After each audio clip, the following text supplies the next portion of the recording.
9 months ago, I posted my full Mac app stack on Reddit. It got 449,000 views. I got roasted in the comments. So I made a follow-up with the top 20 that I actually use, got 214,000 views, and got roasted again. So today, I'm doing it one more time. These are the 10 apps that actually survived. And stick around to the end. I'm sharing every other app on my Mac for people who watch the whole thing. Let me show you what people actually said. This guy said, this is some AI-generated slop. I'm not gonna lie, it is AI generated. Like the text on the post is actually AI generated because I didn't want to write the whole thing myself. The selection was actually mine. So this is a fair comment, and I did have way too many apps. Some were doing the same job. CleanMyMac specifically, yeah, I cut it. They were right. Who has 95 apps on their Mac, right? This one is just funny, but also fair. So I cut it down. 95 to 20. And now down to 10. The 10 I actually use every single day. These are the ones I would restart first if I had to get a new MacBook. So some quick context. I'm a business owner and a creator. I'm on my Mac 12 hours a day, sometimes 24 hours. Every app on this list earned its spot. None of these are sponsored. They're just the apps I actually use. So let's go. Number 1, Raycast. This is like the brain of my Mac. It replaced Spotlight Search, my calculator, my emoji picker, and my clipboard manager. I use it mostly for the clipboard history. Everything that I copy gets stored there, and I'm constantly going there to find things that I've copied in the past. But I also use it for emoji search, launching apps, and quick AI and math questions. It probably replaced like 5 other apps for me. So if you only download one thing from this video, make it Raycast. Number 2, Cotypist. Out of every app on this list, this might be my favorite. It uses AI to autocomplete where you're typing anywhere on your Mac. Email, Slack, Notion, iMessage, the browser,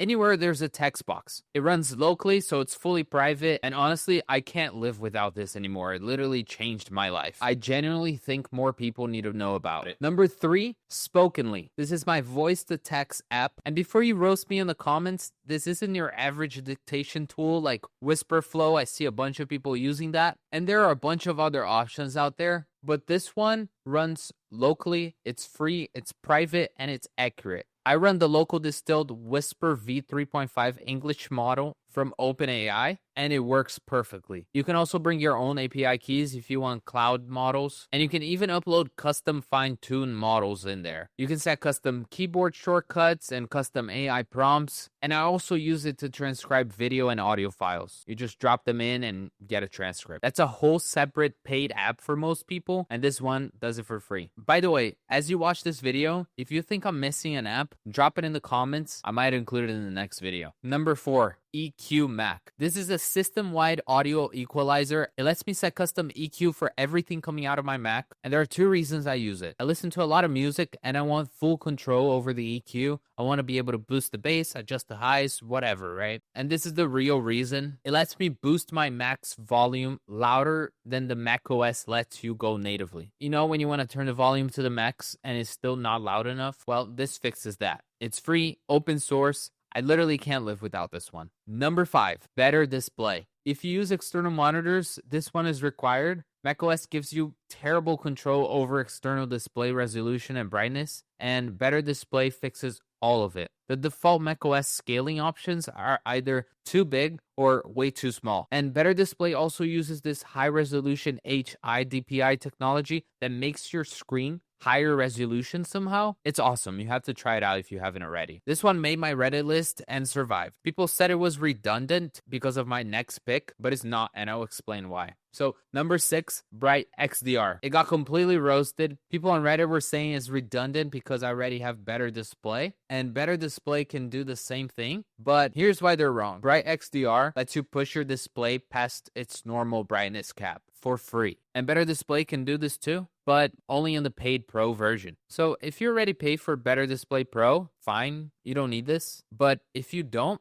BrightXDR is free, open source, and it does this one thing perfectly. Like, you know when you're outside and your screen just doesn't feel like it's bright enough? You just turn on BrightXDR and now it is. The only problem I found is that the GitHub repo for it is outdated. So I just gave it to Claude and said, fix this and installed the app on my computer. Then I generated the icon with Nano Banana Pro, and now I have a perfectly working application. I also uploaded the fixed version to my GitHub, so if you want to download it, it's in the description, completely free. Number 7, LibreOffice. This is essentially just Microsoft Word, Excel, and PowerPoint, but free. I've never wanted to pay for Microsoft Office 365. Apple's pages and numbers are fine, but sometimes I just need to open like a Word or Excel file as someone sent me, and LibreOffice handles every Office format perfectly for free, open source, not flashy, but it earned its spot. Number 8, Ollama. This one wasn't on my original Reddit post, and it should have been. Ollama lets you run AI models locally on your Mac. Llama, Mistral, Qwen, DeepSeek, Kimi, any open source model running on your machine, completely free, private, no API keys. I mostly run this uncensored version of Gemma 4 called Super Gemma 4 26B Uncensored GGUF v2, which you can download for free from Hugging Face. And it's essentially a jailbroken version of Gemma 4, which is Google's local AI model. So you can ask it anything and it will respond. Use it at your own risk. I am not responsible for anything you do with this. I've been also running Qwen 3.6 27B, which runs great on my Mac M5 Max with 128 gigs. If you have an M series Mac, you should be running local models. Ollama is the easiest way to start, and once you set it up, you've got an AI that doesn't cost you anything and doesn't leave your machine. Number 9, Thaw. If you have a lot of menu bar apps like I do, this is required. macOS only shows so many menu bar icons before it just hides the rest behind the notch, and Thaw lets you reorganize and hide them properly. This one replaced Hidden Bar for me, which got abandoned and didn't fix the macOS notch problem, and it's essentially a better version of Ice, which also got discontinued. Thaw is open sourced, is still being updated pretty much every day, and it just works. Oh, it's also free. It's required if you have too many menu bar apps. Number 10, the clock. I click this thing like 30 times a day, and this is not the last one. If you stick through, I have like a full list of apps that I want to share with you. The native macOS menu bar clock just shows you the time. That's it. And the clock replaces it with the clock that you can actually click. It gives you a calendar drop down, multiple time zones, a date scrubber, everything. The time zone view alone is worth it, but honestly, I mostly use it just to see what next Tuesday is or how many days into the month we are. The native clock can't do any of this. This one is one of those apps you don't even think you need until you have it. Okay, now as promised, bonus round. For the people who made it this far, thank you. These are all the other apps I have on my Mac that didn't make the top 10.